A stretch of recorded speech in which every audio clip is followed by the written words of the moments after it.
నమస్తే, welcome to prime time debate. గత 5 ఏళ్లుగా 2019 నుంచి 24 వరకు వైసీపీ చేసినటువంటి యొక్క అన్యాయాలు, అక్రమాలు, అవినీతి కూడా అందరం చూసాం. వీటికి రెట్టింపుగా చేసినటువంటి ఒక దాడులు ఇంకా పై ఎత్తనే చెప్పుకోవాలి. అయితే వీటికి సంబంధించి ఖచ్చితంగా అందరికీ గుర్తొచ్చే అంశం ఏంటి అంటే బుద్ధా వెంకన్న అండ్ బోండా ఉమాపై మార్చర్లలో జరిగినటువంటి ఒక దాడి అందరికీ తెలిసిందే. ఇవే కాకుండా మార్చర్ల ప్రాంతంలో ఏదైతే హత్య జరిగినటువంటి ఒక ప్రదేశాలు కావచ్చు, వీటన్నిటికి కూడా మార్చర్ల పెట్టిన పేరు. సాధారణంగా మార్చర్ల అనగానే అందరికీ గుర్తొచ్చేది మరో పులివెందల అని చెప్పి. అయితే ఇలాంటి మార్చర్లలో జరిగినటువంటి ఒక ఘటనపై నిన్న సాయంత్రం అరెస్ట్ అయినటువంటి ఒక తుర్కా కిషోర్ గురించి అందరికీ తెలిసిన వ్యక్తే. అయితే ఈ అంశంపై మనతో మాట్లాడడానికి ప్యానల్లో సీనియర్ జర్నలిస్టులు దుర్గా కుమార్ గారు, అదేవిధంగా సీనియర్ జర్నలిస్టులు కనకదుర్గ గారు ఉన్నారు. సార్ నమస్తే. నమస్తే జగన్ గారు, మన వీక్షకులకు. దుర్గా కుమార్ గారు, మనం చూసుకుంటే దాదాపు మార్చర్లలో ఏదైతే సంఘటనలు జరిగినాయి అన్నీ కూడా చూసుకుంటే మరో పులివెందల అనేటట్టుగా అనిపిస్తుంది. అంటే వాస్తవం చెప్పాలంటే ఫ్యాక్షనిజం పుట్టింది పల్నాడు ప్రాంతంలో అయినా సరే తర్వాత కనుమరుగైందని చెప్పేసి అనుకోవాలి. తర్వాత అది కాస్త ఏదైతే సీమ ప్రాంతాలకే అంకితం అవ్వడం కానీ సినిమాలు, సీరియళ్ళు వీటన్నిటి కూడా సీమ ప్రాంతాల వైపు ఎక్కువ చూపిస్తూ వస్తుంటారు. కానీ మళ్ళీ ఏదైతే 2019 నుంచి 24 దాకా చూసుకుంటే మళ్ళీ ఫ్యాక్షనిజం పుట్టింది మా దగ్గరే, పల్నాడే పెట్టింది పేరు అన్నట్టుగా పిన్నెల్లి బ్రదర్స్ ఇద్దరు చేసినటువంటి యొక్క ఘటనలు అయితే మనం చూస్తూ వస్తున్నాం. ఏదైతే చాలా వరకు హత్యలు కావచ్చు, అక్కడ జరుగుతున్నటువంటి ఒక సిచ్యువేషన్స్ కావచ్చు, అక్రమాలు కావచ్చు. సో నిన్న తుర్కా కిషోర్ అరెస్ట్ అవ్వడాన్ని ఎలా చూడాలంటారు? అసలు యాక్చువల్గా జగన్ గారు 2014 నుంచి కూడా వైఎస్ఆర్సీపీ కాంగ్రెస్ నాయకులు కానీ కార్యకర్తలు కానీ చాలా తొందరపాటుగా ఉన్నారు. మాకు ఎప్పుడు అధికారం చిక్కుతుందా, ఎప్పుడు ప్రజలను వేధించుకు తిందామా, ప్రభుత్వ ఆస్తులు దోచుకుందామా, ప్రైవేట్ భూములను ఆక్రమిద్దామా, అవినీతి అక్రమాలు చేద్దామా, లేకపోతే ఈ వేటిని పడితే వాటిని, ఆఖరికి సీ పోర్టులను కూడా బలవంతంగా రాయించేసుకున్నారంటే వీళ్ళు ఎంత ఒక పథకం ప్రకారం ఎన్నాళ్ళ నుంచి ఆవురావురమంటున్నారో మనకు అర్థమైపోతుంది. అది 2014లో ఆంధ్రప్రదేశ్ ప్రజలు కొంచెం వివేకంతో ఆలోచించారు. ఎందుకంటే అప్పుడే విభజిత ఆంధ్రప్రదేశ్గా ఏర్పడింది. రాష్ట్రంలో ఒక రాజధాని లేదు, ఒక ఆర్థిక పరిస్థితి లేదు, అప్పుల్లో ఉంది. మనకు ఒక దిశానిర్దేశం ఎవరైతే బాగా చేయగలుగుతారో అనుభవజ్ఞుడైన పరిపాలకుడు కానీ, తర్వాత ఆర్థిక క్రమశిక్షణ కలిగిన వ్యక్తి కానీ, విశ్వసనీయత ఉన్న నాయకుడు కానీ, ఇతర అంటే అంతర్జాతీయ సంస్థల దగ్గర నుంచి కూడా ఆర్థిక సహాయం తీసుకొచ్చి రాష్ట్రాన్ని ఒక గాడిలో పెట్టగలిగిన వ్యక్తి, లేకపోతే పరిశ్రమల్ని, ఐటీ పరిశ్రమల్ని ఎన్ని చేయగలిగిన వ్యక్తి ఎవరా అని బాగా ఆలోచించి అప్పుడు ఆ పోటీలో ఇద్దరున్నారు, జగన్మోహన్ రెడ్డి, చంద్రబాబు గారు. చంద్రబాబు నాయుడు గారు బెటర్ నాయకుడు అని వాళ్ళు నిర్ణయించుకున్నారు. 2014లో ఆయనకి అధికారం ఇచ్చారు. వీళ్ళకి ఆశలు నెరవేరలా. ఏది ఈ అక్రమాలు చేయటానికి పథకం వేసుకున్నారు, కానీ 2014 నుంచి 19 వరకు ఎదురు చూస్తూ ఉండాల్సి వచ్చింది అవకాశం కోసం. ఇక 2019 మళ్ళీ ఎన్నికలు వచ్చే టైంకి ఇట్లయితే మనం గెలుపొందము, ఎట్లయినా సరే మనం అధికారంలోకి రావటం ముఖ్యం, మనం అమలు చేయలేని హామీలైనా సరే ఇచ్చి ప్రజలను వంచి ఒక్కసారి అధికారంలోకి వస్తే మనం వేసుకున్న పథకాలన్నీ కూడా అమలు చేసేయచ్చు. పోర్టులు ఆక్రమించవచ్చు, ప్రభుత్వ స్థలాలు ఆక్రమించవచ్చు, ఇప్పుడు లిక్కర్ లాంటి స్కాములు, గనులు, ఇసుక అన్నీ ప్రతి నియోజకవర్గంలో ఏ నియోజకవర్గంలో ఏది ఉంటే అది మనకు దోపిడీ చేసుకోవచ్చు. మన ఎమ్మెల్యేల ద్వారానే కప్పం కట్టించుకోవచ్చు. ఈ విధమైనటువంటి స్కీమ్తో వచ్చారు. తర్వాత అసలు ఎన్నికలు అనేది ఇక జరగటానికి వీల్లేదు మనం కనుక అధికారంలోకి వచ్చిన తర్వాత.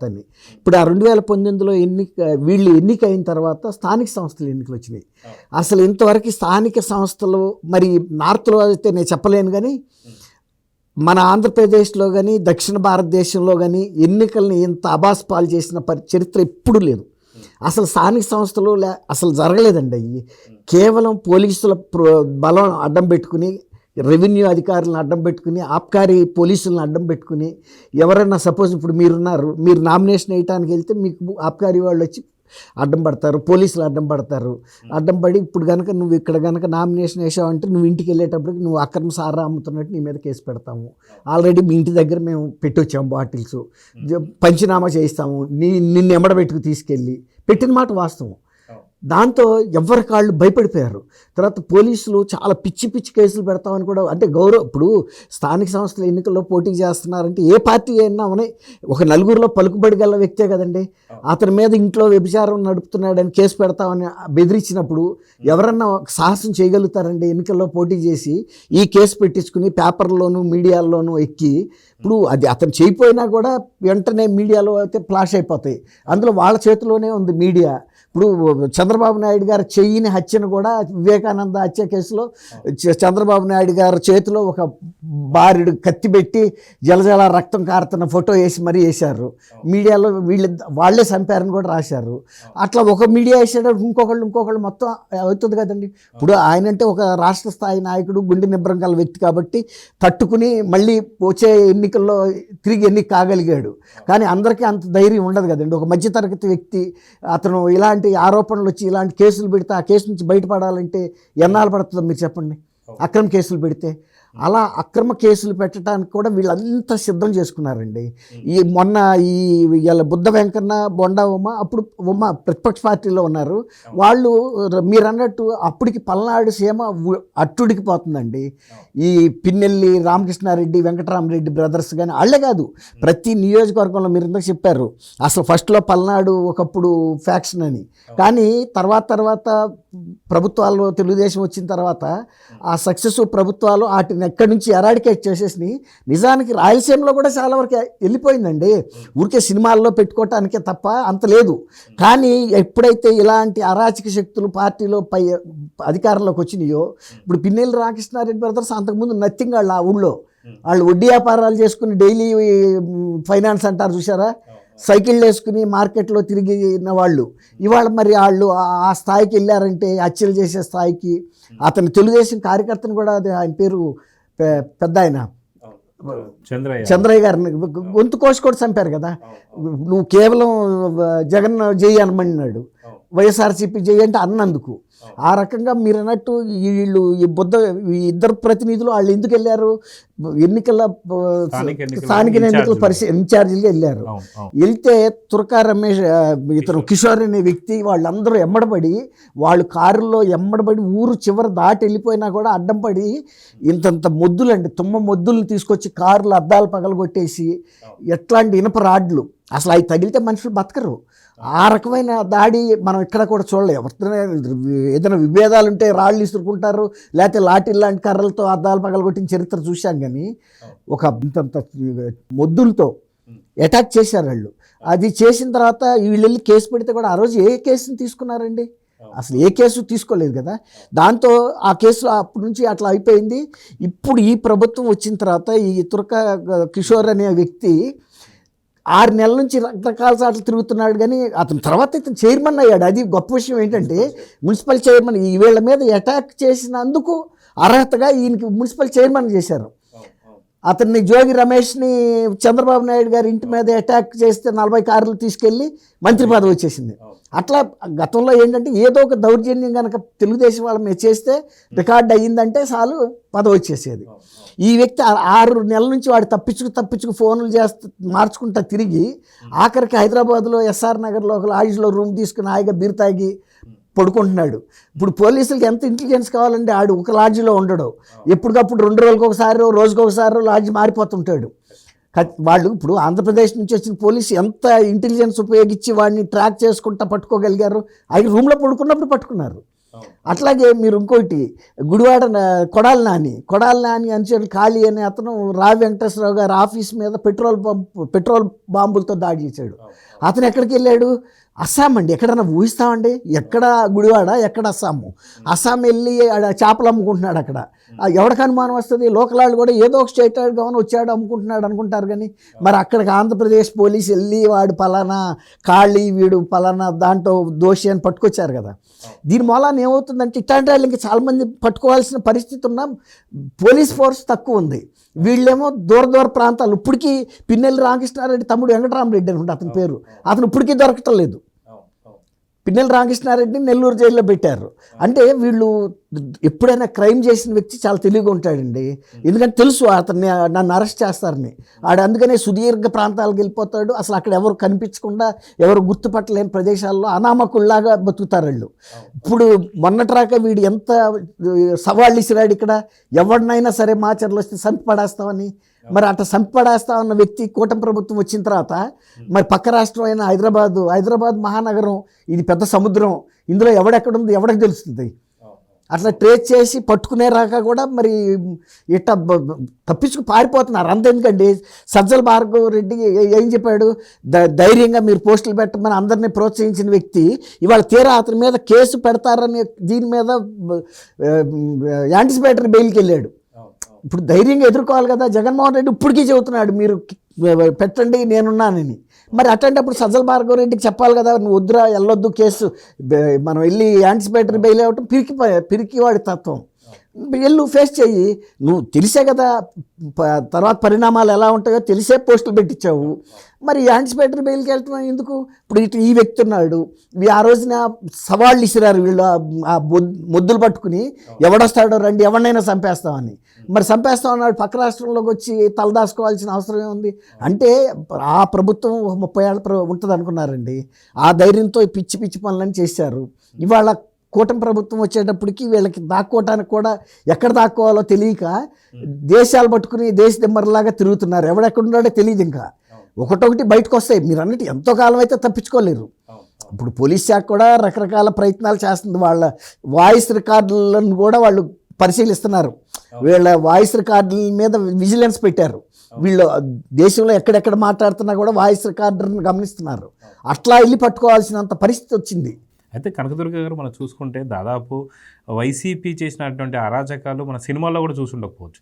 ఎందుకంటే సినిమాల్లో కూడా చూడనటువంటి యొక్క అరాచకాలు మనం చూస్తూ వస్తున్నాం. ఇందాక దుర్గాకుమార్ గారు చెప్తున్నట్టు చంద్ర యాదవ్ని ఖచ్చితంగా జై జగన్ అనమంటే అనకుండా జై చంద్రబాబు నాయుడు అన్నందుకు గొంతు కోసి చంపేయడం కానీ ఇలాంటివన్నీ కూడా సినిమాలు చూసాం. సినిమాల్లో మాత్రమే చూస్తుంటాం, కానీ సినిమాల్లో కన్నా మించినటువంటి యొక్క దాడులు అనుకోవచ్చు.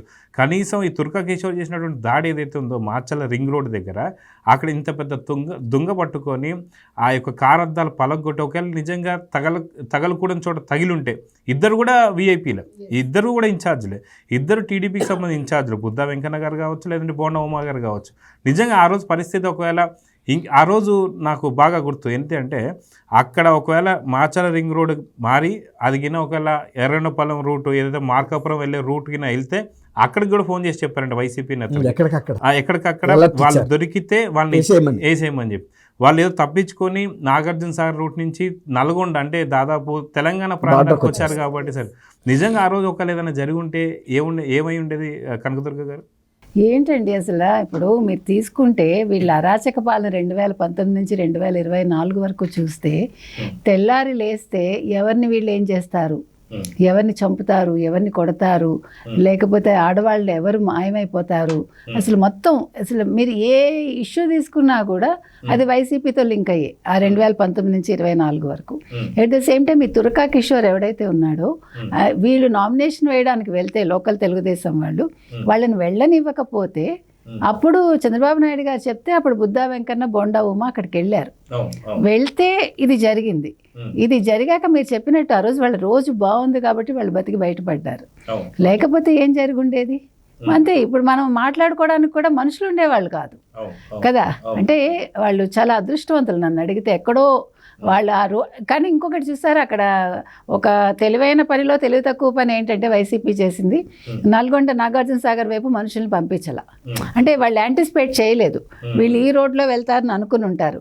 లేదు ఇంకొంచెం తెలివిగా వాళ్ళు ఆలోచించుంటే మీరు చెప్పినట్టుగా ఇవాళ మనం వాళ్ళని కీర్తిశేషులు అనాల్సి వచ్చేది. కాబట్టి అంటే ఇవాళ తుర్కా కిషోర్ని ఎలా పట్టుకున్నారండి? ఆ రోజు నుంచి ఈ రోజు వరకు పిన్నెల్లి రామకృష్ణారెడ్డి, పిన్నెల్లి వెంకటరామిరెడ్డి మే 22 వాళ్ళు అబ్స్కాండ్ అయిపోయారు. ఇక్కడ హైదరాబాద్ పారిపోయారు. ఏది ఈవీఎంలు బద్దలు కొట్టిన తర్వాత పారిపోయాక ఎప్పుడైతే తెలుగుదేశం కూటమి నెగ్గిందని తెలిసాక ఇదంతా జరిగింది. జరిగాక ఇతను వెళ్ళిపోయి బెంగళూరులో వాళ్ళ బ్రదర్ దగ్గర ఉన్నాడు. ఉన్నాక అతను హైదరాబాద్ వస్తున్నాడని తెలిసి పోలీసులు అలర్ట్ అయ్యి హైదరాబాద్ వచ్చి అతను అరెస్ట్ చేశారు. ఇది ఊహించింది. అంతకుముందు మన్నయ్య అనే అతను అనుకుంటా పోలీసులకు సరెండర్ అయిపోయాడు. అంటే ఇతను కూడా సరెండర్ అయిపోదాం అనుకుంటున్నాడు అనే ఒక వార్త అయితే మనకు వచ్చింది. అది ఎంత నిజమో మనకు తెలియదు. సో ఇప్పుడు మనకేంటంటే వైసీపీ వాళ్ళు కక్ష సాధింపు చర్యలు, మా మీద మీరు కేసులు పెడుతున్నారు, మమ్మల్ని అరెస్ట్ చేస్తున్నారు అంటూ పాపం చాలా అమాయకంగా మాట్లాడుతున్నారు. కానీ వీళ్ళంత దారుణంగా ఇంకెవరైనా ఉన్నారా? ఇప్పుడు ఇతనికి వెంటనే మున్సిపల్ చైర్మన్ పదవి ఇచ్చేసాడు కదా జగన్మోహన్ రెడ్డి. ఎప్పుడైతే బోండా ఉమా తర్వాత బుద్ధా వెంకన్న మీద దాడి జరిగిందో నెక్స్ట్ డే ఇతను మున్సిపల్ చైర్మన్ అయిపోయాడు. అక్కడ ఇందాక వారు చెప్పినట్టుగా అక్కడ రమేష్ ఎప్పుడైతే అక్కడ దాడి చేశాడో అతనికి వెంటనే మంత్రి పదవి వచ్చేసింది. అంటే మీరు గమనించినట్టయితే మొత్తం 2019 to 24 తెలుగుదేశం నారా చంద్రబాబు నాయుడు లేదు, లోకేష్ లేదు, భువనేశ్వర్ గారు వీళ్ళ మీద అంటే బూతులతో దాడి చేసిన వాళ్ళకి పదవులు వచ్చాయి. అలాగే జనసేన పవన్ కళ్యాణ్ని తిట్టిన వాళ్ళు అంటే స్వయంగా పాపం జగన్మోహన్ రెడ్డి తిట్టి వాళ్ళకి మార్గదర్శకుడు అయ్యాడు ఆ విషయంలో. కాబట్టి వాళ్ళకి కూడా పదవులు వచ్చాయి. అంటే ఈ రోజు అసలు మీరు చూసుకుంటే కనుక అయితే మళ్ళీ అదే వైసీపీ వాళ్ళు ఏ మంత్రం మాట్లాడుతున్నారండి. ఇప్పుడేంటో చంద్రబాబు నాయుడు గారు చాలా గొప్ప వ్యక్తి, చంద్రబాబు నాయుడు చాలా హుందాతనంగా వ్యవహరిస్తాడు, చంద్రబాబు నాయుడు ఆడవాళ్ళ జోలికి వెళ్ళడు. ఎందుకు మాట్లాడుతున్నారు? ఈ జ్ఞానం మీకు అప్పుడు ఏమైపోయింది? అంటే పదవులు ఒకటేనా మీకు? అంటే జగన్మోహన్ రెడ్డి దగ్గర మీరు ఏం కోరుకున్నారు? ఇంకొకటండి, ఇంకొక ఆలోచన అసలు ఏమనిపిస్తోందంటే అసలు ఎలక్షన్స్ అనేవి జరపకుండా 30 ఏళ్ళు ఉండిపోదాం అనుకున్నాడా? అంటే అలాంటి అవకాశం లేదు. ఉండుంటే కనుక అయితే ఇప్పుడు ఎట్లా స్థానిక ఎన్నికలు జరగకుండా ఊళ్ళు ఖాళీ అయిపోయాయి కదండి వీళ్ళ దెబ్బకి. మొత్తం తెలుగుదేశానికి సంబంధించిన కార్యకర్తల్ని బెదిరించి వాళ్ళు ఇప్పుడు పిన్నెల్లి రామకృష్ణారెడ్డి మాచర్ల చుట్టుపక్కల తీసుకున్నారంటే అసలు ఇంకా అంతకంటే విధ్వంసం ఏం కావాలి మనకి? అంటే వీళ్ళు ఎందుకు ఇప్పుడు మాట్లాడుతున్నారు మనకు అర్థం కావట్లేదు. ఏ మొహం పెట్టుకుని మాట్లాడుతున్నారు? తెల్లారి లేచి ఒక్కొక్కడు ప్రెస్ మీట్ పెట్టి చాలా పాప నీతి శతకాలు వల్లిస్తారు వీళ్ళందరూ. అసలు మాట్లాడిన వాళ్ళందరినీ నోర్లు మోయించి వెంటనే అసలు అరెస్ట్ చేయాలండి. జగన్మోహన్ రెడ్డిని అరెస్ట్ చేయొద్దు మీరు, అది క్లైమాక్స్ వరకు అట్టే పెట్టి ఈలోగా మొత్తం ఒక్కొక్కడిని చేసుకుంటూ, అంటే ఫస్ట్ నిన్ను టార్గెట్ చేయాలంటే నీ చుట్టూ ఉండే వాళ్ళని వేసుకుంటూ వెళ్ళాలి. ఇప్పుడు మనం ఏదైనా అది వ్యాపారం కావచ్చు, మరొకటి కావచ్చు, సక్సెస్ కావాలంటే ఎలా చేస్తారో అలాగే ఇప్పుడు జగన్మోహన్ రెడ్డిని అరెస్ట్ చేయడానికి ఆ భయం ఉంచాలి అతనికి. ఆ భయం ఉంటేనే జగన్మోహన్ రెడ్డి నోరు మూసుకుని ఉంటాడు. ఇప్పుడు చూడండి పారిపోదామని చూస్తున్నాడుగా కూతురు దగ్గరికి వెళ్ళిపోవాలని. అంటే ఇప్పుడు మళ్ళీ విచారణకు హాజరు కావాలి కాబట్టి వెతుక్కుంటాడు మార్గాలు. మరి ఇప్పుడు నువ్వు నిజంగా అలా వెళ్ళగలిగితే ఇప్పుడు వెళ్ళి అక్కడ డబ్బు కడతాడా? పూచీకత్తి ఇస్తాడా? విజయవాడ కోర్టుకు వెళ్తాడా? మరి పాపం ఆ కోడికత్తి సీన్ గురించి వెళ్తావా నువ్వు మనిషి వాసలా? నువ్వు మనిషి వాసలా? జగన్మోహన్ రెడ్డిని అడుగుతున్నాం మనం. పాప అన్యాయంగా 6 ఏళ్ళు అవుతోందండి. అతను ఇంకా అక్కడే ఉన్నాడు. ఇతను వెళ్తే కదా అతనికి బెయిల్ వస్తుంది. అంటే నేను చాలా పేదవాడిని, నేను చాలా అంటే ఎస్సీ ఎస్టీ బీసీ మైనార్టీ వాళ్ళకి అంటే మంచి చేస్తానంటాడు కదా, మరి ఏం చేస్తున్నాడండి? అంటే వీళ్ళందరూ కూడా ఇవాళ తప్పులు చేసి ఒక పేరుని నాని కావచ్చు, పేరుని జయసుధ కావచ్చు, ఎక్కడికక్కడ తప్పించుకుందామని చూస్తున్నారు కదా. పేరుని జయసుధ అయితే వాళ్ళ మేనేజర్ మీద వేద్దాం అనుకుంది, పేరుని నాని అయితే డబ్బులు కట్టేసి అదేదో మాఫీ చేసుకుందాం అనుకున్నాడు. అంటే మార్గాలు వెతుక్కుంటున్నారు. ప్లస్ ఇప్పుడు పిన్నెల్లి కోసం పరిగెట్టాడు జగన్మోహన్ రెడ్డి. మరి ఇవాళ ఏం చేస్తాడు? ఇవాళ తురక కిషోర్ని ఏం చేస్తాడు? ఎందుకంటే తురక కిషోర్ నోరు విప్పితే చాలా విషయాలు వస్తాయి. ఎందుకంటే అతను చాలా రైట్ హ్యాండ్ అని మనం విన్నాం. కాబట్టి ఇవాళ అసలు వైసీపీ పరిస్థితి ఎలా ఉందంటే తెల్లారు లేస్తే ఎవడు అరెస్ట్ అవుతాడు, తెల్లారు లేస్తే ఏ విషయం బయటకు వస్తుంది, ప్రజలు ఆశ్చర్యపోతారు. అయితే ఇక్కడ ఒక్క విషయం అండి, సాక్షి పేపర్ మాత్రం ఎవరు చదవకూడదు.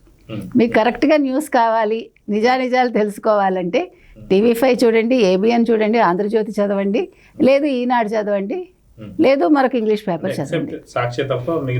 సాక్షి ఛానల్, సాక్షి టీవీ తప్ప మీరు నిజమైన ఆంధ్రప్రదేశ్ ప్రజలైతే మీకు మీ రాష్ట్రం బాగుపడాలంటే, మీ రాష్ట్రం గురించి మంచి చెడులు తెలుసుకోవాలనుకుంటే దయచేసి సాక్షి పేపర్ చదవకండి, సాక్షి ఛానల్ చూడకండి. అప్పుడు మీకు ఈ తురకా కిషోర్ గురించి కానీ పిన్నెల్లి సోదరుల గురించి కానీ వాస్తవాలేంటో మీకు అర్థమవుతాయి. అయితే దుర్గాకుమార్ గారు, ఇది ఏదో ఆషామాషి టాపిక్ అయితే కాదు. ఎందుకంటే ఇక్కడ బోండమ్మ పైన, ఇక్కడ ఇంకొక బుద్ధ వెంకన్న గారి పైన దాడి మాత్రమే మనం అనుకుంటున్నాం. కానీ కరెక్ట్గా ఆలోచిస్తే మనం ఏదైతే నారాసుర రక్త చరిత్ర అంటూ వివేకానంద రెడ్డి గారి యొక్క హత్య కేసు దగ్గర నుంచి స్టార్ట్ చేస్తే అక్కడ చంద్రబాబు నాయుడు గారితో పాటు బీటెక్ రవిని, ఆదినారాయణ గారిని ఇద్దరిని ఇరికించాలని చెప్పి కావచ్చు, ఎలక్షన్స్ ప్రచారం టైంలో పవన్ కళ్యాణ్ గారి పైన ఏదైతే పాయిజన్తో కూడినటువంటి బ్లేడ్లతో దాడి చేయడం కూడా కావచ్చు. ఇదే విధంగా మనం చూసాం, ఏదైతే పుంగనూరు రాళ్ల దాడి చూసుకుంటే చంద్రబాబు గారి పైన రాళ్ల దాడి కావచ్చు. ఇదే విధంగా ఎన్నోసార్లు ఏదైతే బాబు గారు అరెస్ట్ అయిన తర్వాత లోకేష్ గారిని ఏదో చేయబోతున్నారనేటువంటి ఒక అంశాలు కావచ్చు, ప్రతి ఒక్కటి మనం చూస్తూనే వస్తున్నాం. కాకపోతే సోషల్ మీడియా అదేవిధంగా ప్రతి ఒక్కరి చేతుల్లో మొబైల్స్ ఉండడంతో, వాళ్ళ చేతిలో ప్రపంచం ఉండడంతో దాన్ని వీడియో ఎక్కడ క్యాప్చర్ చేస్తారనే భయంతోనే కొంచెం ఆగినట్టున్నారు. నిజంగా ఒకవేళ మనం ఏదో 1980 దశకంలోనో లేదా 90 దశకంలోనో చేతుల్లో ఫోన్లు లేకుండా ఉన్న పరిస్థితి ఉంటే జగన్ లాంటి విధ్వంసకారుడిని ఎలా చూడవచ్చు, దీన్ని ఎలా ఊహించవచ్చు అంటే ఏం చెప్తారు? మీరు చెప్పింది 100% వాస్తవం జగన్ గారు. ఆ రోజుల్లో ఇప్పుడు మేము 79లో జర్నలిజంలోకి వచ్చాము. ఆ రోజు కెమెరా ఉండటమే చాలా కష్టం. అసలు సెల్ ఫోన్లో కెమెరా, సెల్ ఫోన్లే ఊహించలేని విషయాలు. అప్పుడు ఎవడ ఏది చేసినా కూడా అంత పేపర్లకు ఎక్కే పరిస్థితి లేదు, వీడియోలు తీసేయగలిగిన పరిస్థితి లేదు. ఇవాళ జగన్మోహన్ రెడ్డి గారు కనుక నిజంగా ఆ గుప్త స్వర్ణయుగం కనుక ఉండుంటే ఇవాళ మొన్న నందిగాంలో అటాక్ చేసినప్పుడైనా ఆయన్ని లేపేసేవాళ్ళు. చంద్రబాబు గారిని దాడి చేస్తే ఆయన నడుచుకుంటా వచ్చి ఆ చీకట్లో సెల్ ఫోన్లు, ఇప్పుడు చాలామంది యూత్ సెల్ ఫోన్ బ్యాటరీ లైట్లు పెట్టి ఆయన ఒక వ్యాన్ మీదకి ఒక షాపులో నిచ్చెన తెప్పించి ఎక్కించారు. ఒక వ్యాన్ మీదకి ఎక్కించి మాట్లాడించారు. అట్లా ఈజీగా చేసేవాళ్ళు అండి. వాళ్ళు మీరు అన్నట్టు ఎక్కడన్నా పోలీసులు కూడా అధికారులు ఇంకా బరి తెగించేవాళ్ళే. కాకపోతే ఎక్కడికక్కడ సెల్ ఫోన్లో ఇది బంధించేస్తే రేపు ఇదంతా ప్రూఫ్ అక్కడ కూడా తెగించేశారండి. అంగళ్ళ దగ్గర ఒక ఐపీఎస్ ఆఫీసర్ ఉండి ఆయన అవతలాళ్ళని ప్రోత్సహించి అవతల Z+ కేటగిరీ ఉన్న వ్యక్తి మీదకి అంత అటాక్ చేయించి మళ్ళీ అందులో ఈయన్నే అక్యూజ్డ్ నెంబర్ 1గా పెట్టించాడంటే అంతకన్నా ఘోరం ఏముంటుందండి? ఇవాళ రేపు ప్రతిదీ కూడా వీడియో ఎవిడెన్సెస్ ఉన్నాయి. ఇప్పుడు ఆయన ఐపీఎస్ ఆఫీసర్ ఉన్నప్పుడు ఆయన చుట్టుపక్కల వాళ్ళు కూడా తీస్తారు కదా, అసలు ఆయన వ్యాన్ నుంచి దిగాడా, దిగకుండానే వీళ్ళ మీద హత్యా ప్రయత్నం ఎట్లా చేశాడు. తర్వాత ఇంకోటి ఏంటంటే వాళ్ళు దాడి చేస్తున్నప్పుడు పక్కనున్న సెక్యూరిటీ గార్డ్స్ వాళ్ళు ఈ స్టోన్స్ ఇలాంటివి పడుతున్నప్పుడు ఏమైనా బుల్లెట్స్ కానీ వాళ్ళు ఒక ఇది అడ్డం పెట్టేస్తారండి, ఒక స్లేట్స్ లాగా మొత్తం స్లైడ్స్ పెట్టేస్తారు. అవి కూడా ఓపెన్ చేశారు. అసలు అది ఓపెన్ చేయాల్సి రావటం అంటేనే ఒక అత్యవసర పరిస్థితి. ఒక విఐపికి మీరు ఇప్పుడు చూడండి, ప్రైమ్ మినిస్టర్ పక్కన కానీ president of India all Z+ category ఉన్న వ్యక్తులు ఏమిటి ఒక బ్రీఫ్ కేస్ లాగా పట్టుకుని వెళ్తారే తప్ప అది ఓపెన్ చేసే సందర్భం మనం చూడం. కానీ ఆ రోజు మనం చూసాం, ఆయన్ని అడ్డం పెట్టేసి కాపాడారు. అట్లాంటి పరిస్థితుల్లో కూడా మరి ఆయన్ని కాపాడింది వాళ్ళు Z+ కేటగిరీ వాళ్ళు. కానీ జగన్మోహన్ రెడ్డి పోలీసులు ఎవరైతే కింద ఉన్నారో ఎస్పీ క్యాడర్ వ్యక్తి, అడిషనల్ వీళ్ళంతా డిఎస్పీ అందరూ ఉంటారు కదండి, ఎంతమంది ఇన్స్పెక్టర్స్ ఉంటారు, వాళ్ళు ఎవరు కాపాడలేకపోయారు. కనీసం వాళ్ళు ప్రివెంట్ కూడా చేయలేదు. ఈయన్ని నెంబర్ 1 అక్యూజ్డ్గా పెట్టారు. అదే అన్న ఈయన మీద అటెంప్ట్ మర్డర్ కేసు పెట్టారు. ఎంత ఘోరం అండి అది. అసలు ఆయన వ్యాన్ మ్యాన్ చేసి దిగలేదు అనేది క్లియర్గా కనపడుతుంది కదా, అన్ని లైవ్ చూపించారు. ఇప్పుడు మీరు ఇందాక అన్నారు, ఇవాళ ప్రతి వాడి చేతిలోనూ అక్కడ జరుగుతున్న దాడిని అక్కడే ఉన్న ఈ ఎలక్ట్రానిక్ మీడియా రిపోర్టర్స్ లైవ్ చూపిస్తున్నప్పుడు పక్క ఊళ్ళల్లోనూ ఆ ఊర్లో ఇళ్ళ దగ్గర కూర్చుని కూడా చూస్తున్నారు. ఇదిగో మన ఊళ్ళో అంగళ్ళలో పలానా సెంటర్లో దాడి జరుగుతుందని అంత టెక్నాలజీ వచ్చేసింది. మేము ఎప్పుడో 1977లో మా ఏరియాలో ఉప్పెన్ వచ్చినప్పుడు అక్కడ చెప్పుకున్నారు, ఆ రోజుల్లో అమెరికా వాళ్ళు టీవీల్లో చూశారంటే ఇక్కడ ఉప్పెన్ రావటం అని, అంటే సెటిలైట్ ద్వారా ఆ రోజు నాడు చూశారనేది మనకు ఆ రోజు ఊహకు అందలా. ఇప్పుడు ఆ టెక్నాలజీ అంతా మనకు కూడా ఇక్కడికి వచ్చిన తర్వాత కనీసం కొన్ని వ్యవస్థలన్నా భయంతో అన్న బతుకుతున్నారు.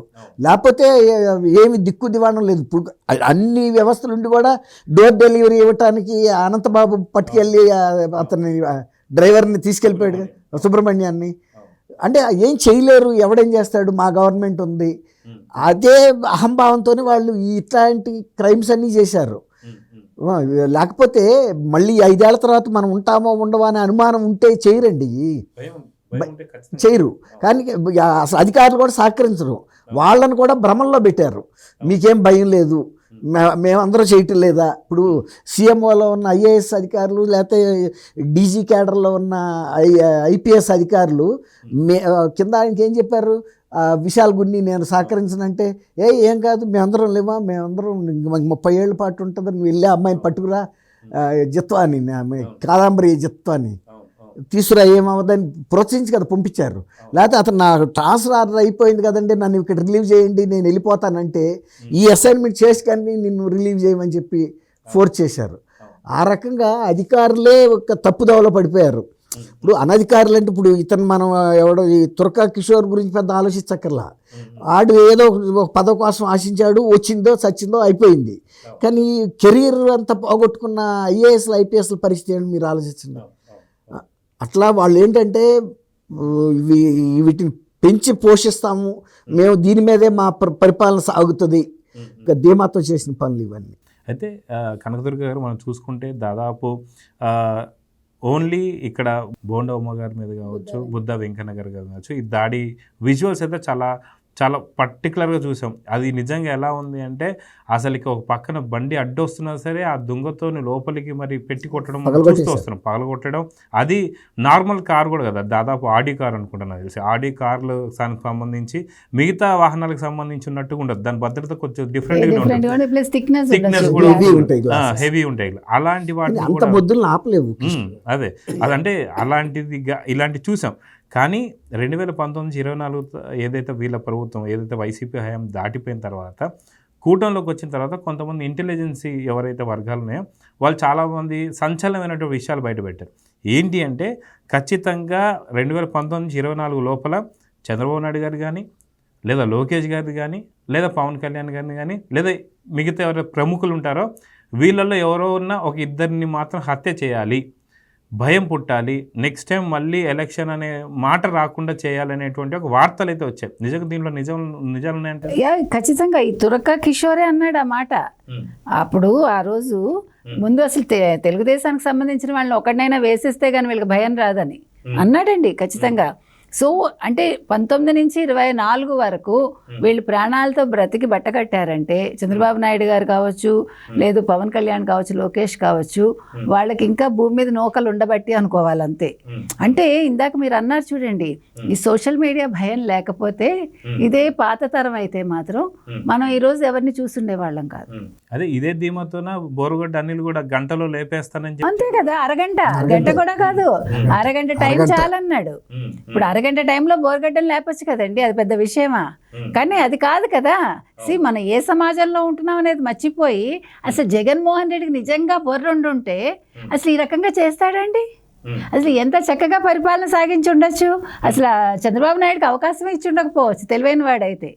అంటే అతనికి ఏంటంటే పరిపాలన రాదు, రాజకీయం తెలియదు, తెలుసున్నది ఒకటే, తండ్రిని అడ్డం పెట్టుకున్నాడు, సంపాదించుకున్నాడు, తండ్రి చావుని కూడా ఎన్కాష్ చేసుకుందాం అనుకున్నాడు.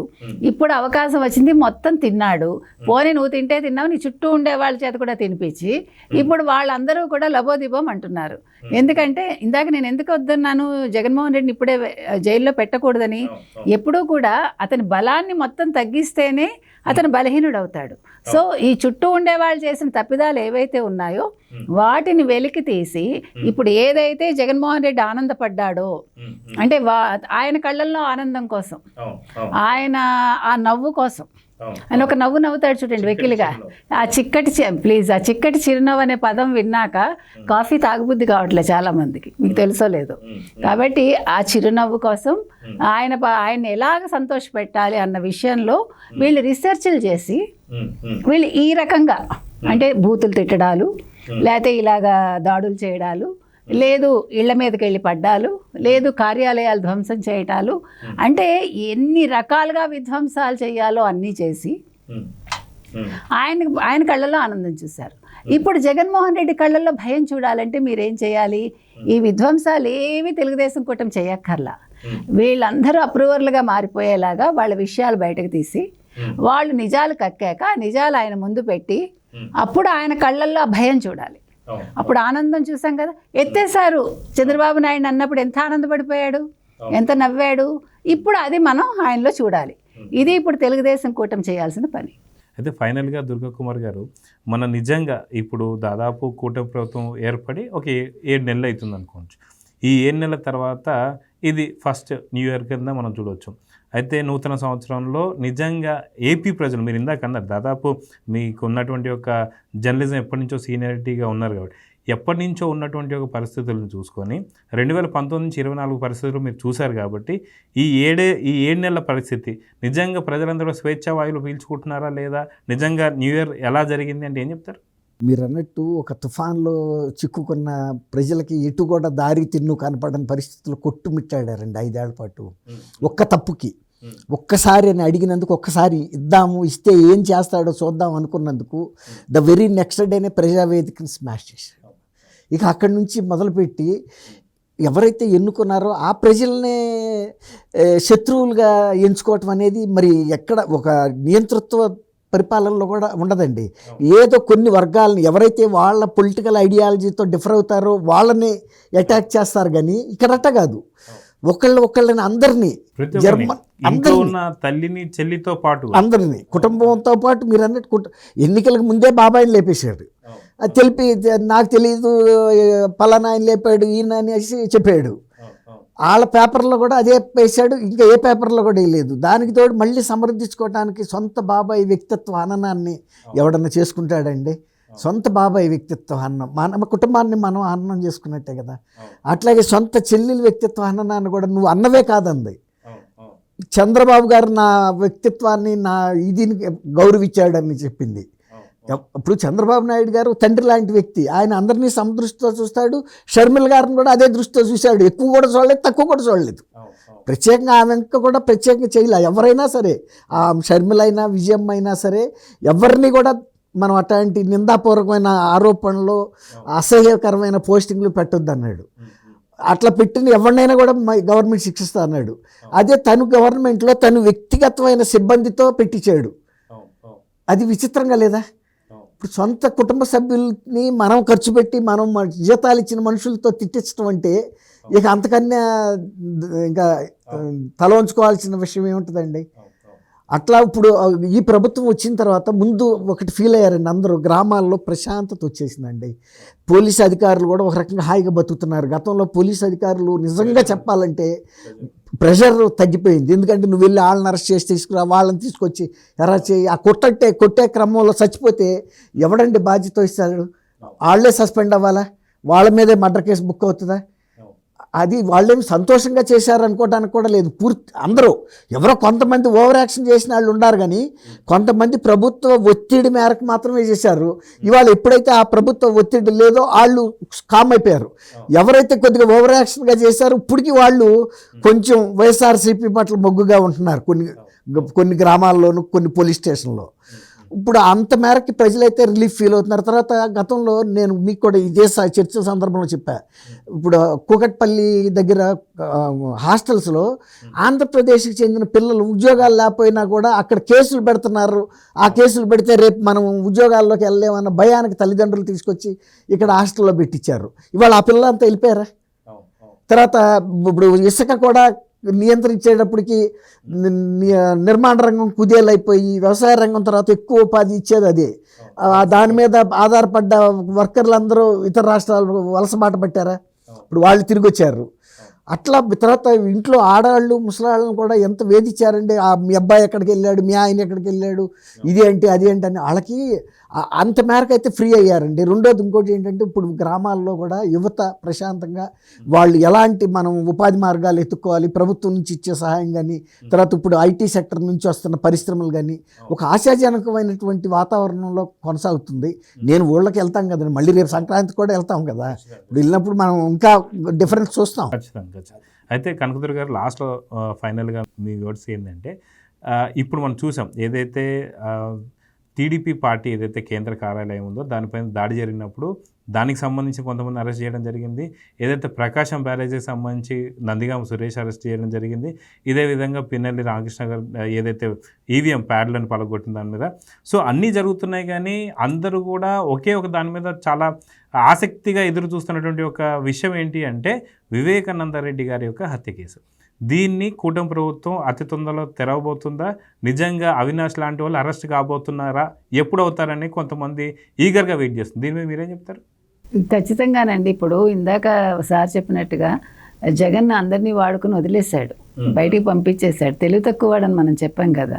ఇప్పుడు యాక్చువల్గా మనం చూసుకుంటే మనకి క్యాలెండర్లో ఒక 12 రోజుల్లో 14 రోజుల్లో ఉండదు, తీసేశారు ఒక సందర్భంలో. ఆ తర్వాత క్యాలెండర్ కొనసాగింది. అలాగా ఈ 2019 to 24 అనేది ఆంధ్రప్రదేశ్ చరిత్రలో తొలగించబడాలి అంటే ఇప్పుడు వీళ్ళందరూ అరెస్ట్ అవ్వాలి కదా. సో ఇప్పుడు ఈ పిన్నెల్లి వీళ్ళందరూ మీరు చెప్పినట్టుగా అరెస్ట్ అయ్యారు కరెక్టే, కానీ అరెస్ట్ అయినా ఇప్పుడు వివేకానంద రెడ్డి హత్య కేసు అనేది చాలా కీలకం. దాని మీద ముడిపడి చాలా విషయాలు ఉన్నాయి. ఎందుకంటే నారాసుర రక్త చరిత్రను ఒక పెద్ద ఒక ఫ్రంట్ పేజ్ యాడ్ ఎప్పుడైతే వేసుకున్నాడో కదా న్యూస్ పేపర్లో వాళ్ళు ఇచ్చినప్పుడు అసలు ఎలా ఇస్తారండి? ఇప్పుడు దాని మీద కూడా ఒక కేసు పెట్టచ్చు చెప్పాలంటే. చంద్రబాబు నాయుడు గారు పెట్టించాలి కూడా, ఎందుకంటే అదొక ఫేక్ న్యూస్ కాబట్టి. ఇవాళ సోషల్ మీడియాలో జరుగుతున్న ఈ సైబర్ దాడుల్లాగానే అది కూడా ఒక దాడే కదా. ఇప్పుడు దానివల్లే కదా చంద్రబాబు నాయుడు గారు నష్టపోయారు. ఇప్పుడు యాక్చువల్గా ఆ రోజు ఆయన దాన్ని ఎదిరించాలి. ఈ మంచితనం అనే ఈ పదంతో ఆయన కట్టుబడిపోయి దాని మీద పట్టించుకోవాలా. నిజంగా ఓడిపోవటానికి అది కూడా వన్ ఆఫ్ ద రీజన్స్ అండి. కాబట్టి ఇవాళ దాని మీద ఆయన ముందు పోరాటం చేయాలి. ఇప్పుడు చంద్రబాబు నాయుడు గారు ముందున్న 2 టాస్క్లు ఏంటంటే మీరు చెప్పినట్టుగా, ఒకటి వివేకానంద రెడ్డి హత్య కేసులో ఎవరు సూత్రధారి పాత్రధారి, 2 ఆ యాడ్ ఏదైతే వచ్చిందో దాని మీద కేసు వేసి భారతీరెడ్డిని ముందు జైల్లో పెట్టించాలి. ఈ 2 జరగాలండి. అది త్వరలో జరుగుతుంది. ఇప్పుడు 25 మనకు అన్నీ కూడా ఆశాజనకంగానే ఉన్నాయి కాబట్టి ఖచ్చితంగా ఇవి జరుగుతుంది అని తెలుగు ప్రజలు ఎదురు చూస్తున్నారు. సో చూద్దాం మేడం, ఖచ్చితంగా దీనికి సంబంధించి మాత్రం ఏపీ ప్రజలు మాత్రం చాలా సుఖ సంతోషాలతో స్వేచ్ఛా వాయువులు అయితే పీల్చుకుంటారు. ఇప్పుడు సంక్రాంతి కూడా చాలా ఆనందంగా జరుపుకుంటారు. ఇప్పటికే ఎవరైతే బంధువులు ఉన్నారో వాళ్ళందరూ కూడా రావడం జరిగింది. గతంలో మనం చూసుకుంటే ఇవాళ రఘురామకృష్ణరాజు గారు అన్నారు కదా, హోటల్స్ అన్ని బుక్ అయిపోయాయి ఆంధ్రాలో. గతంలో రోడ్ల మీద వెళ్ళడానికి కూడా మనం చూసాం. తెలంగాణ సంబంధించి కేటీఆర్ కూడా హాస్యాస్పదం చేశాడు అన్నమాట, మిమ్మల్ని అందరినీ ఒకసారి కార్లలో ఇచ్చి పంపించాలని చెప్పేసి. ఇప్పుడు అట్లా ఏమి లేవు, అన్ని గుంతలు కూడా పూర్తి చేశారు. సో ఏపీలో ప్రజలందరూ చాలా సుఖశాంతులతో ఉన్నారు. మంచి సంక్రాంతి, నిజమైన సంక్రాంతి, నిజమైన సంక్రాంతి రేపు రాబోతుంది. 6 years ఇదే అచ్చమైన సంక్రాంతి అని చెప్పేసి అనుకోవచ్చు. సో ప్యానెల్లో పార్టిసిపేట్ చేసినటువంటి దుర్గా కుమార్ గారికి, కనకదుర్గ గారికి నమస్తే. నమస్తే. మన వీక్షకులు